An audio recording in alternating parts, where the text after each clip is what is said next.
Quiero agradecer la invitación en esta última presentación y voy a referirme ahora a incisiones relajantes en la córnea para corregir astigmatismo, que es una cosa que comenzamos en el año 2006, llevamos mucho tiempo y es una cosa que creo que va a tener mucho futuro, porque si hay algo que los femtoláser de catarata van a diferenciarse, va a ser probablemente en el pronóstico refractivo, y eso se va a depender de la estandarización de la incisión y de la estandarización de la corrección del astigmatismo hecho siempre de la misma manera.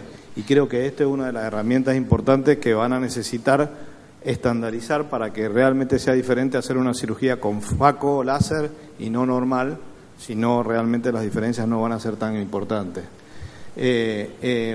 Entonces, una de las cosas que nosotros notamos cuando empezamos a hacer muchos multifocales y cirugía refractiva premium es que los pequeños defectos que antes los dejábamos pasar, ahora no los podemos dejar pasar. Y uno de los problemas más importantes era que pacientes que quedaban con 0,75 o 0,50 a veces, y ni hablar de una dioptría de error, ya sea astigmatismo mixto o hipermetropía, destruían la calidad óptica y los pacientes estaban muy enojados, los teníamos que corregir. Entonces, básicamente el principio mandatorio que tuvimos que hacer es corregirlos con láser exímero. Pero en pacientes que tienen una cierta edad y corregir 0,50 con un láser exímero también es una cosa bastante agresiva y deteriora la lágrima. Por lo tanto, tratamos de desarrollar procedimientos como para poder corregir estos defectos pequeños. Entonces, los multifocales, que son sistemas difractivos, y lo he mostrado en otro tipo de charlas, con muy poco error, 0,25 dioptrías, deterioran la imagen desde aquí hasta aquí, 0,25. Imagínense una dioptría. En la otra charla que hablé pero era abajo de lentes multifocales, mostré cómo se deteriora la imagen con una dioptría de desenfoque en un multifocal, y es prácticamente dramático. Por eso ese paciente que viene operado con +1 o -1 después de la operación y se queja de que no ve nada, es real. Próxima. Entonces, la mayoría de los procedimientos tradicionales como la SIC o PRK tienen problemas en usarlos, sobre todo para correcciones de pequeño monto. Entonces, en el año 2007 nosotros desarrollamos un procedimiento que se llama CIRI, que nosotros le llamamos CIRI porque es una incisión relajante diagonal, cónica, y entonces comenzamos a trabajar esto, y en realidad fue una evolución de otra idea que tuvimos, que era hacer un flap inverso en el año 2006. Nosotros le propusimos a la casa Intralace, en esa época no era de AMO, hacer un flap inverso para que tuviera más estabilidad. Entonces nos liberaron el software y nos permitieron hacer estos primeros flap inversos con 120 grados de angulación, que ahora ya se hace en forma estándar. Posteriormente, con la misma idea, empezamos a hacer incisiones relajantes con diferentes ángulos en vez de hacerlas verticales e intraestromales. Y básicamente así es como se ve inmediatamente la cirugía. Si uno lo saca y lo mete en un OCT, este es el gas en la incisión relajante, por ejemplo en este caso de 150 grados. Y les voy a mostrar la importancia de esto, porque nosotros empezamos con la idea de corregir grandes cantidades de astigmatismo, pero después nos dimos cuenta que en eso no tiene sentido. Cuando tenemos grandes cantidades de astigmatismo tenemos sistemas tóricos, lentes tóricos, o tenemos excimer, que es mucho más preciso. Sin embargo, no tenemos nada para corregir este tipo de efectos en el postoperatorio. Por ejemplo, este es un paciente post-láser que veía 20/20 en un ojo y 20/20 en el otro con corrección 20/16, pero se quejaba, tenía un restor +3, pero se quejaba de la visión del ojo derecho viendo 10 décimas y sin corrección. Y en la refracción del paciente era +0,50, menos 0,75 por 95. Otra cosa de las que aprendimos en estos casos es que no se reflejaba en la topografía el error refractivo. Si ustedes ven acá, el paciente no tenía 0,75 dioptrías topográfico, tenía solamente 0,20. O sea que este astigmatismo probablemente se debía por el pequeño tilt que producía el lente cuando la cápsula se había contraído. Y este pequeño defecto hacía que el paciente estuviera enojado, a pesar de que si uno miraba tenía 0,3 dioptrías, 20/20, y en cualquier persona opinaría de que es un paciente perfecto. En este paciente le hicimos este procedimiento que nos llamamos CIRI, y al otro día el paciente veía 20/16, a pesar de tener 0,3 dioptrías de astigmatismo en sentido contrario topográfico, pero plano en sentido real, y el paciente en midiendo calidad visual va de 3.7 de OSI a 1.5. OSI, mientras más pequeño, como le explicó Roger, es mucho mejor, y mientras más chica es la imagen es mejor. En un multifocal tener un OSI de 1.5 es bastante aceptable, pero obviamente no es aceptable 3.7. Ese pequeño astigmatismo producía una difracción de luz inmensa con respecto a nada más que eso, y el paciente que se quejaba tenía razón. Entonces, se fijan un poco y analizamos este tipo de paciente que aquí le corregimos 0.75, mejoró de pre-op a post-op en el otro día la visión de los contrastes en forma dramática si hacíamos un test Sinclair. Y si ustedes miran la simulación de la imagen en el paciente, esta era la simulación pre y post solamente con 0.75 dioptría. Si nosotros hacíamos el mismo test con encandilamiento, también la mejoría es dramática y la simulación de la imagen era más dramática todavía. Y teníamos una cantidad muy importante de pacientes semejantes a estos que ahora lo tratamos habitualmente. ¿Y cuál era la gran ventaja que tenía y no hacer el LASIK? Obvio, en un paciente de edad, hacer un LASIK por 0.75 es bastante agresivo, le inducimos un ojo muy seco por mucho tiempo y tenemos todo el riesgo del LASIK. Esto es intraestromal y prácticamente como si no existiera la cirugía. Por supuesto que quisimos también corregir otro tipo de correcciones, y este es un caso que les muestro de una cirugía en un trasplante de córnea que corregimos 9 dioptrías. Este era el paciente preoperatorio y este es postoperatorio, pre y post. Pero la realidad es que la precisión en este tipo de pacientes es muchísimo más difícil de lograr, y que la corrección en este tipo solamente tiene sentido en pacientes con muchísimo astigmatismo como este, pero en astigmatismos intermedios nosotros no nos preocupamos más. Nos especializamos y tratamos de concentrarnos en astigmatismo entre 0.25 y una dioptría 25, sobre todo para defectos residuales. Entonces hicimos un estudio que para mí tiene un gran valor, que creo que es el único estudio que existe, que es tratar ojos vírgenes, porque todas estas tecnologías, y sobre todo ahora todos los láseres, combinan la incisión con las incisiones relajantes, ni siquiera especifican cómo hacen las incisiones relajantes. Nosotros hicimos un estudio prospectivo de pacientes vírgenes por un año, solamente hacer la incisión y ver cuánto va a cambiar. Hicimos muchos ángulos, solamente le voy a mostrar los 2 ángulos más importantes. Y por supuesto usamos todos los pacientes que ustedes saben normales y excluimos los que son normales, y le hicimos una serie importante de exámenes y los controlamos al mes y hasta el año. Y usamos este tipo de energía que ustedes ven acá, esta zona óptica, hay muchísimas variables en esto. Este es un estudio que hicimos prospectivo en ojos vírgenes. Y pusimos 19 pacientes con 34 ojos y lo dividimos en 2 grupos solamente. Una incisión de 30 grados que es hacia adelante y una incisión de 150 grados hacia atrás, todos con zona óptica igual, todos con la misma energía, todos con el mismo ángulo. Y básicamente el rango de corrección era importante, o sea, el cilindro preoperatorio era 240 y 235, los 2 grupos, muy equivalentes, pero nosotros no pretendíamos corregir esos 240, queríamos saber cuánto corregía, y los pacientes estaban de acuerdo en esperar un año en saber cuánto iba a corregir con este approach. O sea que no era una corrección refractiva, solamente sabíamos que íbamos a disminuir el astigmatismo. Entonces lo que hicimos son estos 2 approaches que ustedes ven ahí, y el CIRI de 150 grados que empieza a los 7,5 y se extiende hacia la periferia. Y si ustedes ven acá rápidamente, para decir los resúmenes, el astigmatismo preoperatorio de este grupo era menos 1,50, de esférico equivalente, el esférico equivalente de este grupo era menos 1,50, y después del año tenía menos 1,21. ¿Qué significa? No es la corrección de astigmatismo, sino cómo modificó el esférico equivalente este año. Prácticamente no modificó, o sea que el coupling prácticamente era 1. Significa que queríamos saber si podíamos corregir en estas condiciones miopía y hipermetropía. Muy poco. Y en el grupo de 150 grados también fue parecido, 1,46 y 1,33. O sea que en las condiciones que hicimos no modificamos el esférico equivalente. Primer aprendizaje, o muy poco. En términos de la corrección en el grupo de 30 grados, ¿cuánto modificamos el radio, las K?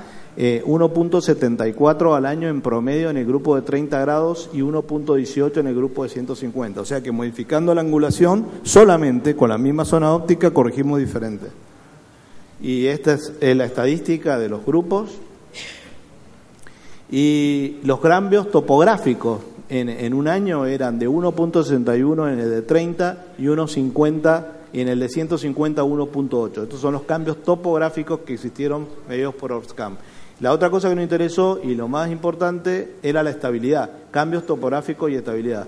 Esto era lo que corrigió al mes, a los 3 meses, a los 6 meses y al año.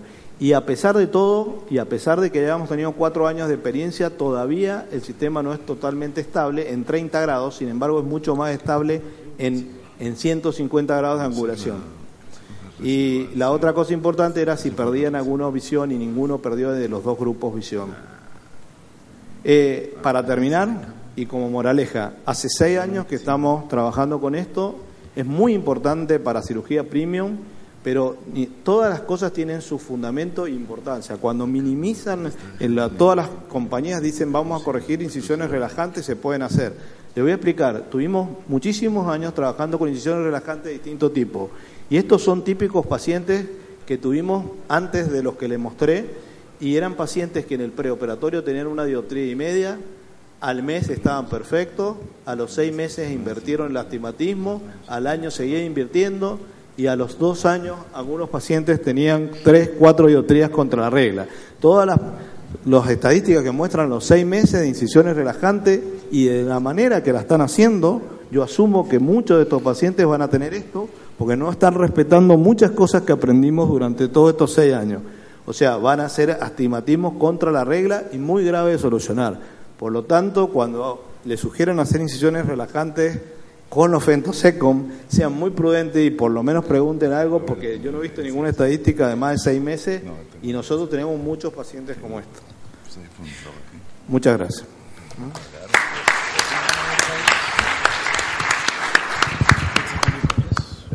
Tenemos tiempo solamente para 1 o 2 preguntas del público. ¿Alguien? Quieren ir a almorzar todo.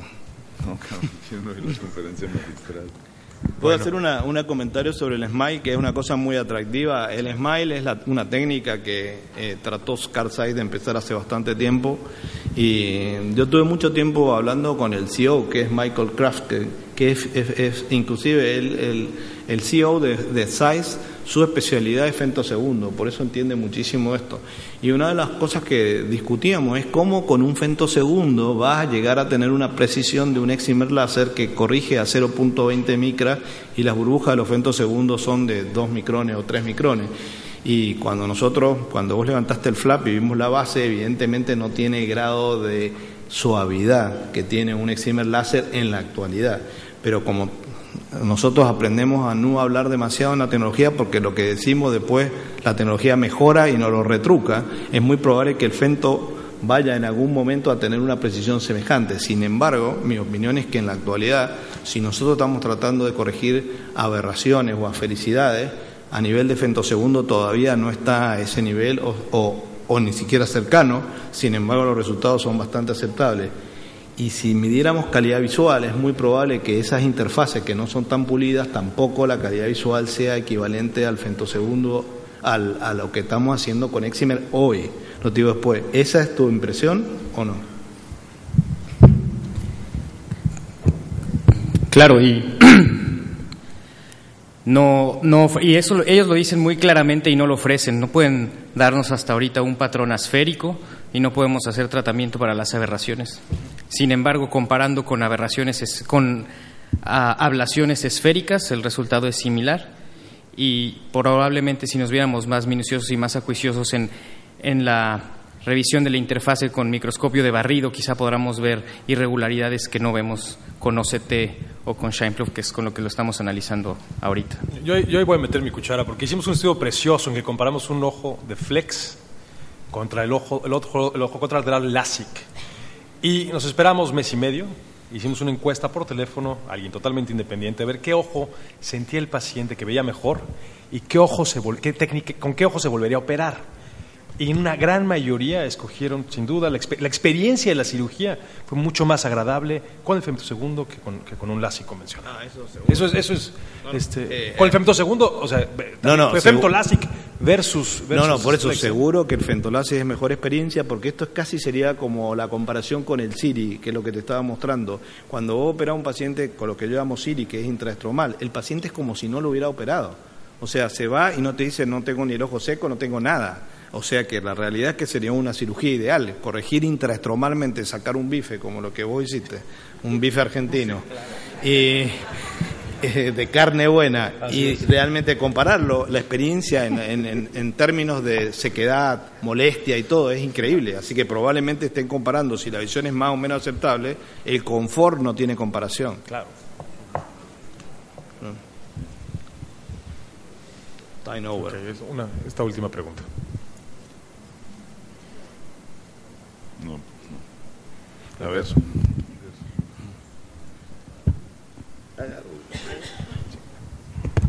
Dos preguntas.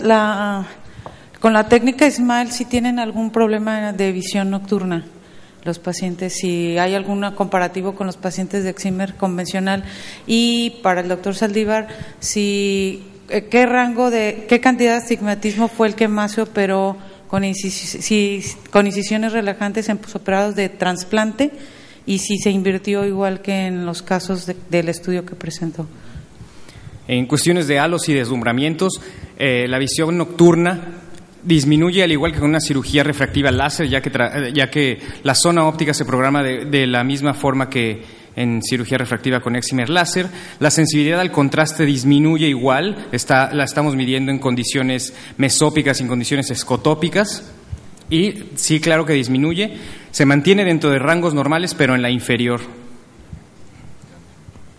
La segunda pregunta es ¿cuánto corregimos en injertos? Bueno, fue justamente lo primero que tratamos de usar. Al principio dijimos ¿cómo arreglamos estos injertos que tienen 10 dioptrías de astigmatismo? Y la realidad es que hemos podido corregir 9, 10 dioptrías de astigmatismo, pero es muy poco predecible. A veces queremos corregir 10 y corregimos 4, y a veces queremos corregir 4 y corregimos 8. Y la realidad es que somos mucho más agresivos en ese caso, en vez de corregir como este estudio muy periférico, nos operábamos a 5,5 y 6 milímetros y a veces más de una incisión relajante. O sea que podés corregir más y sos mucho más agresivo, pero se transforma en mucho más imprevisible el sistema. Pero tenemos pacientes de 5 años que están dentro de la dioptría de astigmatismo y tenían 9 pre. Por supuesto tenemos muchos otros que tenían 10 dioptrías y ahora tienen 7, o sea que es bastante impredecible. Lo que nos hemos concentrado los últimos 4 años en corregir entre 0,25 y 1,25, porque para mí ese es el lugar donde no hay tecnología comparable. Y con los lentes premium es fundamental. Si a mí me queda un paciente con 0,75, yo ahora lo corrijo todo el día. 0,75 de astigmatismo lo corrijo viene al mes, lo corrijo automáticamente.